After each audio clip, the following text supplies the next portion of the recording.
Bonjour à tous, nous sommes le 1er septembre 2032. Nous venons de terminer donc le mercato de l'été et nous allons donc pouvoir vraiment entamer cette nouvelle saison. Une saison qui aura été, comme vous le voyez, assez mouvementée en départ et très pauvre en arrivée en termes de nombre, parce qu'en termes de qualité, c'est autre chose. Ce qui est bien, c'est qu'on n'a pas acheté pour très cher et on a revendu énormément. Donc on a maintenant un solde de transfert qui est assez conséquent et qui nous permettra, en plus, si on se sent en difficulté dans un courant de saison, de racheter quelques assets intéressants. Et si des opportunités s'offrent à nous également. Qu'est-ce qu'on a fait donc? On a envoyé énormément de joueurs en prêt déjà. On a beaucoup de jeunes dans le club et il y en a beaucoup qui sont allés en prêt. Il y en a quelques-uns qui sont à noter, comme Eric Harlt, qui était un petit jeune là, de l'équipe U18 qu'on avait acheté l'année dernière pour une bouchée de pain, qu'on fait jouer en D2. Donc on va voir, on espère qu'il va bien se développer ce joueur-là. Il a un potentiel plutôt assez intéressant. Il y a aussi Mutombo, qui est un joueur qui peut devenir un défenseur, alors je pense plus central que latéral, mais qui est un joueur qui peut devenir un défenseur très intéressant. Donc à voir comment il va se développer ce joueur-là, je suis assez curieux. Il a des qualités mentales assez énormes, qualité physique, il manque de vitesse, d'agilité, enfin d'accélération. Par contre des temps de verticale, il est là. Un jeu de tête correct, du tacle, donc c'est un vrai défenseur quoi. Donc à voir ce que ça va donner. Il est prêté à Lens, Lens qui a un bon centre de formation, des bons centres d'entraînement, donc il devrait pouvoir se développer correctement s'il a le potentiel pour. Sadiki, on l'a prêté également, donc ça c'est un gros prêt pour cette année. Pourquoi on l'a prêté? Parce qu'on a fait un achat en défense tout simplement et qu'il commençait à ne plus avoir sa place. C'est ce que je veux, c'est aussi voir ce qu'il donne dans un autre club pour voir s'il a une place chez nous, quoi. Parce que nous, maintenant, il est jeune encore, donc il a du potentiel à revendre, mais chez nous, il est en perte de vitesse. Donc il faut qu'on le fasse jouer ailleurs pour voir s'il peut redresser un petit peu la barre, et donc du coup on agira en conséquence de cette saison ou de la prochaine. Enfin, on va voir, on va se laisser le temps un petit peu, mais c'est un joueur sur lequel on va avoir des décisions à prendre. Nous avons aussi Ismail Kaba, qui est un attaquant qui a un bon potentiel, peut-être un peu moins en mental, mais alors en technique et en physique, il est très très intéressant. Donc s'il se développe bien au niveau mental, il peut devenir un joueur très intéressant. Il a 19 ans, il joue, donc on l'a prêté à Nantes, il sera titulaire à Nantes, donc c'est un joueur qui peut devenir intéressant. Euh, Nous avons aussi donc tac tac tac Gasnier, qui a été prêté à l'étranger, donc même chose, on l'avait acheté une bouchée de pain à Paris, il a déjà une valeur de 4 500 000, c'est très bien. Est-ce qu'il aura une place chez nous? Je sais pas. C'est un jeune prodige, donc il peut bien se développer. En qualité mentale, il est encore un peu faible, mais il est encore jeune, donc on va le prêter sur plusieurs saisons et on verra ce que ça donne. On a beaucoup de joueurs comme ça là, qui ont des potentiels intéressants, et donc on pourra en faire quelque chose, soit au club, soit à revendre à un prix intéressant, quoi. Avi Vuzan, sa personnalité, c'est vraiment un problème, parce que sinon autrement c'est un joueur assez intéressant. Donc j'espère que sa personnalité changera avec le temps. Là on l'a prêté à Lens, mais c'est un joueur qui a un vrai potentiel, quoi. Donc ça m'embête, cette personnalité-là, elle m'embête avec ce joueur-là. Donc on verra ce que ça donne par la suite, ça aussi, ce joueur-là. Voilà, grosso modo, pour les prêts qui sont assis. On a prêté aussi notre petite pépite du centre de formation, la Rotella, 17 ans. On l'a prêté pour qu'il se fasse les armes aussi. Ça y est, dans le monde pro, je pense il est capable de se faire ses armes. Il est prêté directement en Ligue 1. Il a déjà 6-8 de moyenne là, donc c'est intéressant. Donc voilà, lui, il va normalement, il devrait beaucoup progresser, quoi. Je vois pas comment une personnalité perfectionniste, il n'y a pas de raison. Euh, Jean Colli, nous l'avons vendu pour 3,5 millions. Pablo Valderrama, c'était un joueur qu'on avait prêté en Espagne. On l'a vendu pour 5 millions. Donc c'est des bonnes petites affaires, ça, hein, au final. Frédéric Merle, alors lui c'est un joueur de 15 ans. Pourquoi on l'a laissé partir? Parce que l'offre elle était relativement importante, 10 millions. Et c'est un joueur qui a du potentiel, qui a un potentiel qui peut être énorme, mais c'est un joueur aussi qui a une faible détermination et qui a des qualités physiques, de mental, voire techniques, pas toujours hyper bien placées, quoi. Donc c'est un joueur où il y a plus de questionnements que d'assurance, de le voir devenir un joueur énorme à l'avenir. Donc du coup, je pense que de le vendre 10 millions, c'est pas forcément une mauvaise affaire, d'autant qu'on a forcément une clause à la revente également. Donc bon, je pense que l'offre s'est présentée. On n'a pas non plus été la chercher, hein, elle s'est présentée comme ça. Si Lyon s'intéresse à lui, c'est qu'il y a de fortes chances qu'il devienne un gros joueur, mais rien n'est dit. Donc dans tous les cas, on a récupéré de l'argent sur ce joueur-là. Dalhog, nous l'avons vendu pour 14 millions. Plutôt belle affaire. Euh, C'était un joueur qui ne jouait plus chez nous. Donc il a des qualités intéressantes, hein. Il nous a fait monter de Ligue 2 jusqu'à Ligue 1. Et en Ligue 1 il était encore un joueur très intéressant, je dirais, pour des bas de tableau, milieu de tableau, il est très intéressant. Maintenant, nous qui sommes désormais un club de haut de tableau, il n'y a plus d'intérêt de l'avoir chez nous et il fallait le vendre. Ça a mis du temps, mais on l'a vendu. On voit qu'il vaut déjà 21 millions, donc c'est quand même une certaine somme. On a perdu 5 millions dans l'affaire si on suit ça. Mais bon, enfin, je pense qu'on a bien fait de le vendre quand même. Il fallait le vendre. De toute façon, nous, il aurait pas joué plus et puis enfin, il aurait perdu de la valeur. Gabriel Lemoine, vendu 28 millions. Ça, c'est une belle affaire dans l'ensemble. Il vaut actuellement 40 millions, ok, mais pour moi, 28 millions, c'était une belle affaire. Aux alentours de 30, c'est un joueur pareil de milieu de tableau de Ligue 1, voire bas de tableau. Et chez nous, il commençait à ne plus jouer. On l'avait prêté la saison dernière. Il avait eu une saison correcte, sans plus. Donc voilà, l'offre s'est présentée. Enfin, on a aussi été la chercher, hein. On l'a mis sur la liste des transferts, tout ça. On a essayé d'inciter un petit peu les clubs.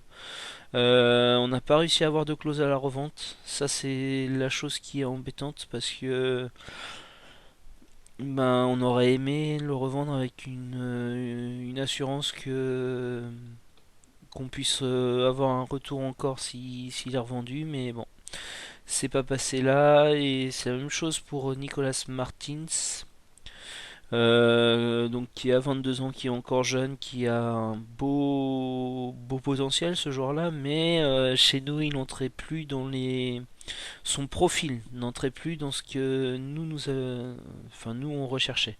C'est un joueur qui pour moi est un milieu de terrain.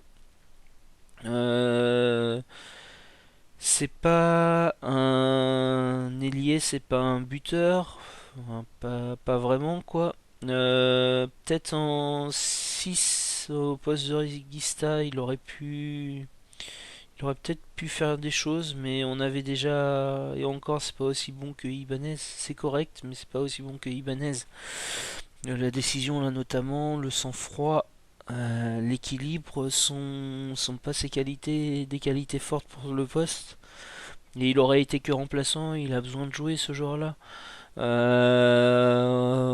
On a été chercher les offres, on en a eu une. Alors il n'y a pas eu de clause à la revente, mais l'offre était intéressante, donc on l'a fait partir quoi. Je pense que c'est un joueur qui peut devenir quand même un bon joueur, hein. J'espère qu'on s'en mordra pas les doigts de l'avoir vendu. Je ne pense pas, parce qu'on a des meilleurs joueurs. Mais néanmoins, c'est un bon joueur qu'on a laissé partir. Après, on fait une énorme plus-value sur ce joueur-là, hein. Acheté 4 millions, revendu 39, y a pas photo. C'est une belle affaire ce joueur-là, au final. Et donc, on va passer à l'achat qu'on a effectué. Alors, cet achat, ce sera Frank Burton, un joueur de 29 ans, un défenseur central.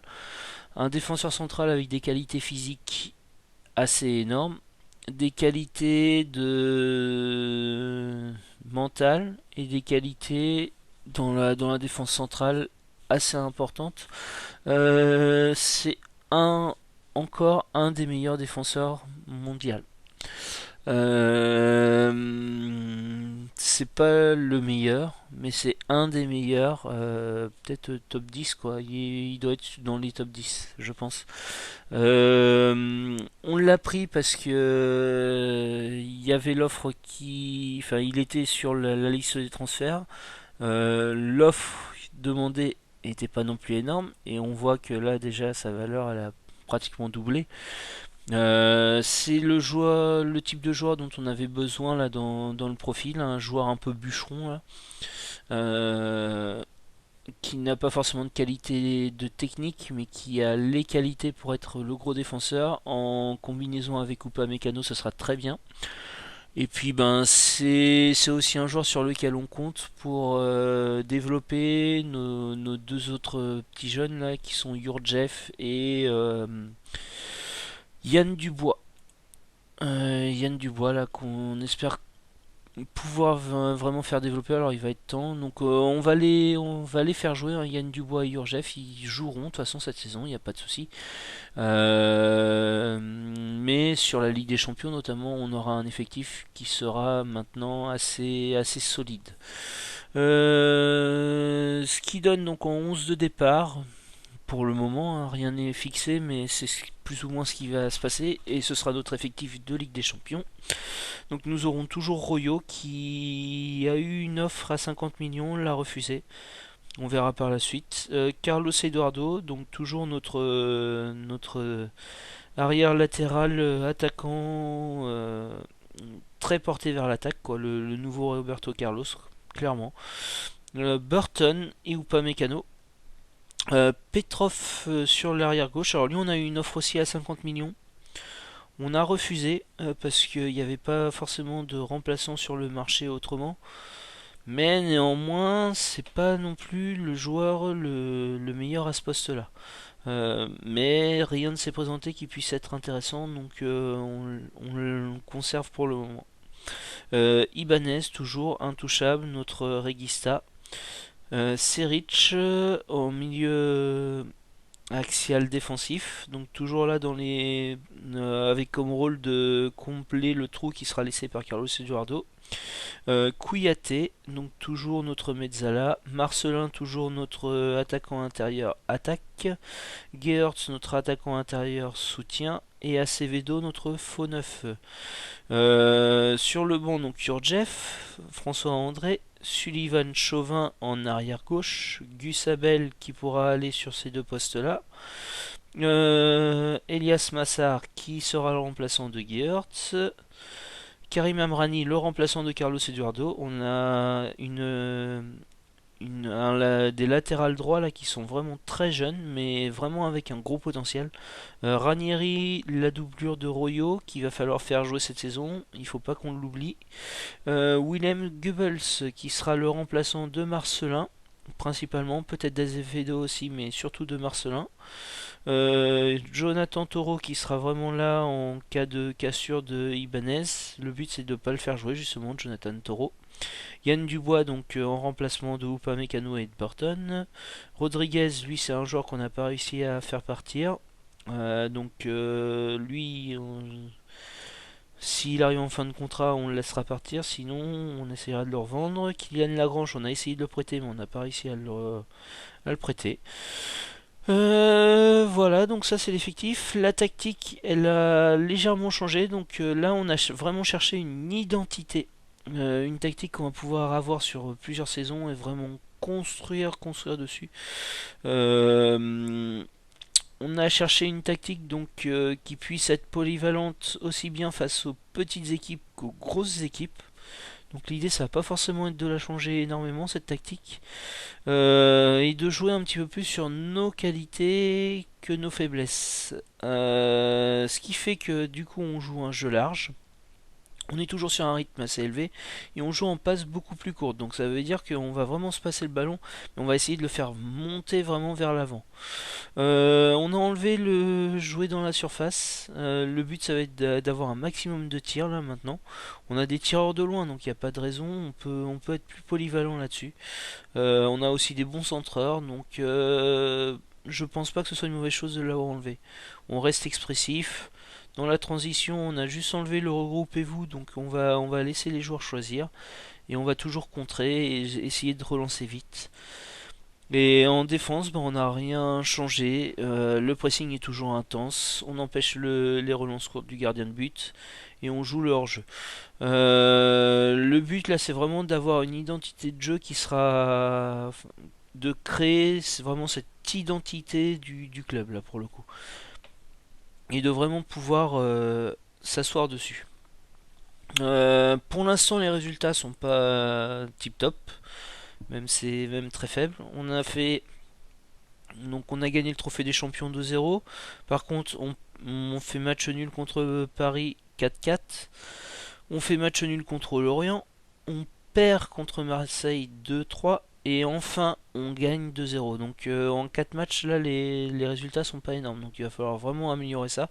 Mais néanmoins, comme la tactique a un petit peu changé, c'est aussi quelque chose, peut-être que c'est normal quoi. Donc voilà, là il va falloir commencer à engranger les victoires là si on veut rester dans le haut de tableau, parce que là pour l'instant on n'est pas au mieux.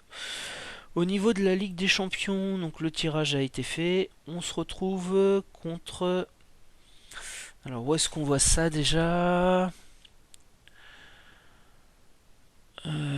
Les phases, je pense que c'est ça, voilà, toc, le groupe H. Donc on se retrouve à jouer contre l'Atlético Madrid, le Bayern München et le Spartak Moscou. On était content jusqu'au deuxième tirage, puis dès que le troisième tirage est arrivé, le Bayern Munich, on tirait un petit peu plus la gueule là, parce que c'est pas le ça fait que notre groupe là devient assez compliqué là. Tout le monde peut prétendre à la qualification, donc va falloir essayer de se qualifier malgré ça, malgré tous ces clubs là.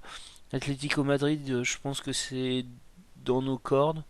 Le Bayern München, c'est dans nos cordes, mais plutôt au-dessus de nous. Et le Spartak Moscou, normalement, c'est dans nos cordes.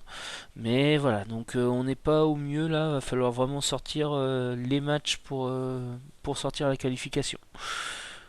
Donc voilà, c'était la petite présentation. Oui, c'est un petit tour sur les finances parce que là, du coup, avec les ventes qu'on a effectuées, on est plutôt bien. On est sur un solde de 103 millions. On a un budget des transferts à 49 millions. Un budget salarial enfin, on est à 8 millions, mais enfin, on est comment dire, on l'utilise à 100%. Mais néanmoins, avec le budget de transfert, quoi, on peut faire des réajustements si besoin. Au niveau de la vision de nos dirigeants, donc là, ils commencent à être de plus en plus exigeants, c'est-à-dire qu'ils nous demandent toujours un jeu basé sur la possession de balle, pratiquer un football basé sur un pressing intense, exploiter au mieux les coups de pied arrêtés, et ensuite jouer un football offensif et pratiquer un football spectaculaire. Bon, je pense que c'est ce qu'on faisait déjà, donc il n'y a pas de raison. C'est ce qui va se passer, mais ça devient très exigeant là, donc ça peut devenir compliqué à un moment donné.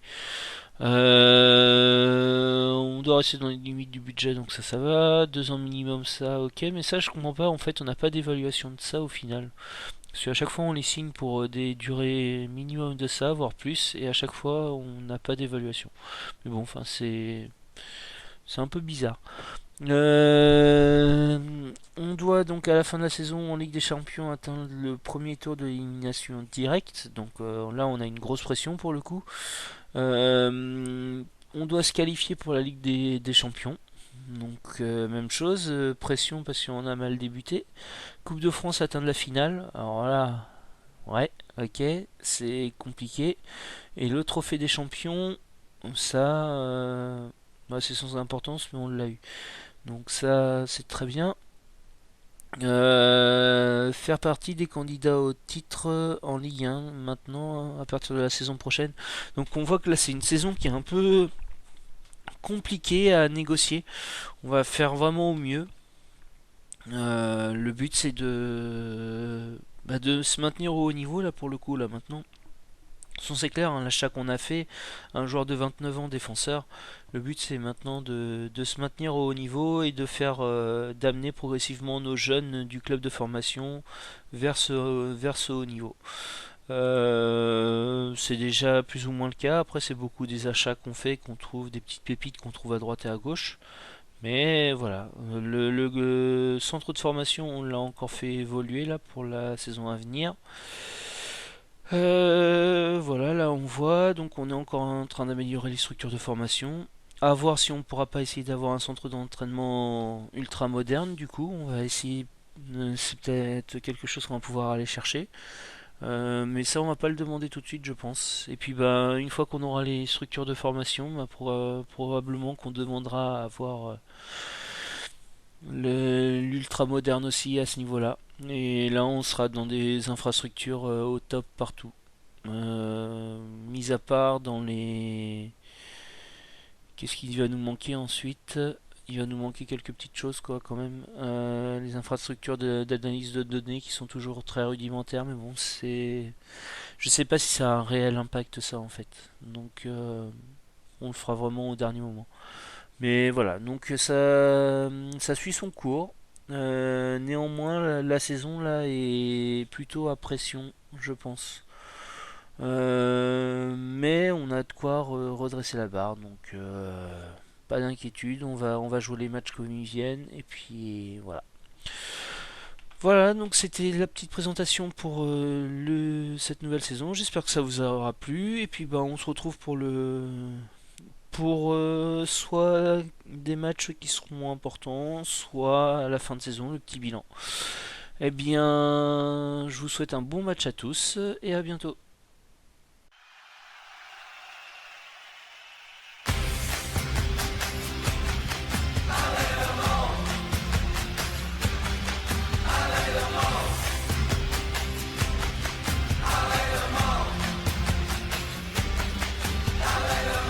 Take a look inside an open book and tell me what you wanna see. Play it slow, score the lead and goal. Depends on who you wanna be. You wanna play 24 hours a day? Then welcome to the city team. I got a dream and there's no stopping me. Watch me smile when I hear you scream.